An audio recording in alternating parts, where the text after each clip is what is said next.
250i ang para sa inyo. So in this video guys, i-update review natin itong motor na to at tatalakayin na din natin yung updated price kung sulit pa ba siya this year 2024. So without further ado, let's start this video. So ito yung scrambler type na motor ni Rusi guys, si Rusi Classic 250i. So meron siyang color combination na matte black, tapos meron din siyang decals na silver at syempre yung kanyang seat na leather type na brown. So para sa akin guys, napakaganda ng design nitong si Classic 250i. Talagang classic na classic. Dadaan man maraming panahon guys, itong motor na to ay hindi luluma since siya nga ay classic yet modern na. Pagdating sa headlight, napaka-modern na, naka-LED na. Kasi usually basta classic, di ba, bulb type pa lang siya. Pero ito naka-LED light na. Turn signal naka-LED na din. Tapos naka-inverted telescopic fork suspension pa siya. So sa off-road, makakaasa kang napakaganda ng play na suspension niya. Pagdating naman sa gulong, naka-semi black tire siya guys. Talagang kakayanin niya yung mga lubak kung dadaan nyo to sa off-road kasi naka-dual sports din siya. Sa braking system naman, naka-dual disc brake sa front plus dual pat piston brake caliper. Each brake ito ay merong tire size sa front na 110 by 90 by 17 at ito ay tubeless na. So meaning kung mapako to, hindi to siya basta-basta mag-flat. Plus, meron din siyang reflector guys, added visibility during your night ride, both left and right. Para sa akin, napagandang safety feature niya na nilagay ni Rusi dito. Nang sa ganon, ayan, mas visible kayo pagkagabi habang nagra-rides kayo, no? Kasi pag natamaan to nag-ilaw, magre-reflect yan doon sa nakatama ng ilaw dito sa reflector na to. Ayan, napakastig. Pagdating sa fender, ayan guys, bakal, matte black din. And minimalist din yung kanyang datingan or yung kanyang design. Tapos nandito yung kanyang radiator guys, may harang na din para pag matamaan ng bato-bato, eh hindi mayupi yung kanyang radiator. Actually, napakaganda na meron na tong ganito dito, nang sa ganon no need ka nang bumili para matakpan to. Ayan, tapos ito yung kanyang horn na nakausli. Tapos pagdating naman dito sa kanyang handlebar, naka-naked din, naka-fully digital instrument panel na din siya. So hindi natin siya ma-open guys kasi saka lang nila to tina-turn on or ina-activate once ma-purchase na. Ayan. Tapos nandito naman yung kanyang mga switches and buttons. Dito sa left side, nandito yung kanyang high beam, low beam, turn signal switch off, tapos yung horn. At ang kinaganda dito guys, meron na siyang hazard light button. Ayan. Tapos meron din siyang pass light.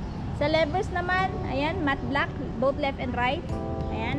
Andito sa right side na button guys, kill switch off activated. Ayan, patay ng ilaw. Ayan. Tapos electric start. At i-check natin kung meron pa bang kickstart. Ayan guys, wala na siyang kickstart. So aasa ka na lang dito sa kanyang electric start. So modern na talaga ngayon ano, yung mga motor ni Rusi. Pagdating naman sa fuel tank niya guys, meron na siyang malaking fuel tank capacity. So ilalagay ko na lang sa screen yung kanyang fuel tank capacity at average fuel consumption. And since siya po ay FI na, eh napakatipid na din po nito sa gasolina. At wala din po kayong ibang makikitang decals dito kundi ito lang, itong parang line na to, which is silver. Tapos yung emblem niya na Rusi. So ayan guys, wala kayong masyadong makikitang mga ibang mga decals dito. Talagang napaka-plain lang ng design at saka napaka-minimalist lang din. Pagdating dito, ayan guys, yung pangalan niya na Classic 250i fuel injection. Pagdating naman sa engine guys, ito yung engine niya, no?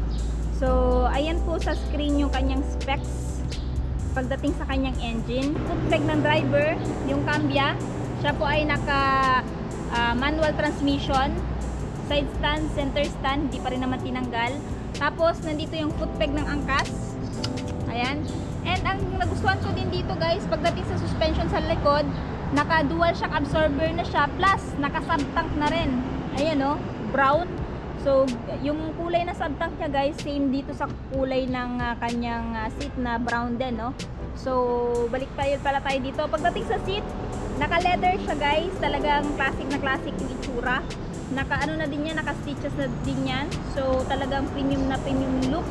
Two-tone pala siya guys pagdating sa kanyang seat, no? Iba yung design dito na naka-leather, tapos dito iba din yung texture nung tela ng kanyang seat cover. Tapos meron siyang grab bar dito guys, ayan, na naka-chrome. So hawakan to ng angkas kung ayaw niyang humawak sa inyo. Ayan. So balik tayo ulit dito. So ayan guys, ito yung kanyang chain cover, bakal, no? Tapos Pagdating sa gulong, naka semi black tire din. Medyo malaki din yung gulong sa likod. Ayan, may tire size pa likod guys na 130 by 80 by 17. Tubeless pa rin. Ayan. And for me, goods na goods yan. Katulad nga sinabi ko kanina, pag naka-tubeless yan, kumapa ko hindi basta-basta mag-flat. Yung chain niya, ayan guys. Cool. Mags, naka-black. So, dito tayo sa tail light. Pagdating sa tail light guys, naka-LED na din.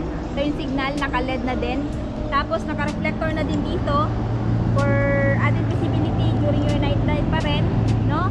Tapos dito sa side, nandito naman yung kanyang braking system na disc brake, ayan, and single path piston brake caliper, ayan guys. Tapos yung kanyang suspension, napaganda na suspension guys, pati ng itsura, no? So this one guys is adjustable to guys, no? So medyo matigas siya kasi nga bagong-bago pa. So kung ipapa-adjust nyo, punta na lang kayo sa mekaniko. Ayan. Tapos foot peg ng angkas guys. Yung tambucho niya na napaka-classic din ng design. Tapos sa exhaust end cap naka-silver. And ang kinaganda din dito guys, naka-Euro 4 compliant na siya. So ibig sabihin nito, napakalinis na po ng bugan ng tambucho. So environment friendly na din po itong kanyang emission guys, pagdating sa emission niya. Tapos dito, seat guard para hindi mapaso yung angkas mo or ikaw. Foot peg ng driver, brake pedal, ayan.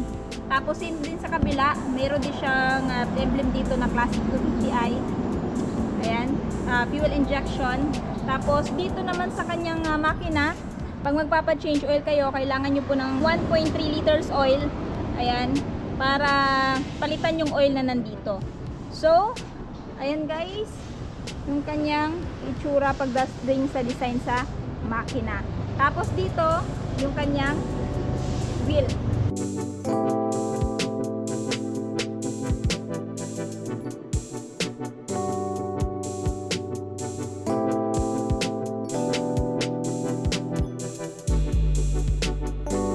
So, kung interested kayo dito sa Rusi Classic 250i, this year 2024, meron siyang updated price na 96,000 pesos if bibilhin nyo po ng cash. Pero gusto nyo ng hulugan, meron siyang down payment na 7,000 at yung monthly naman po niya sa 3 years ay 3,890 plus meron din po siyang rebates na 300. So ito nga palang motor na to guys is available lamang dito sa may Rusi, Purok 3, Salvacion, Panabo City. So along the highway lang po siya guys.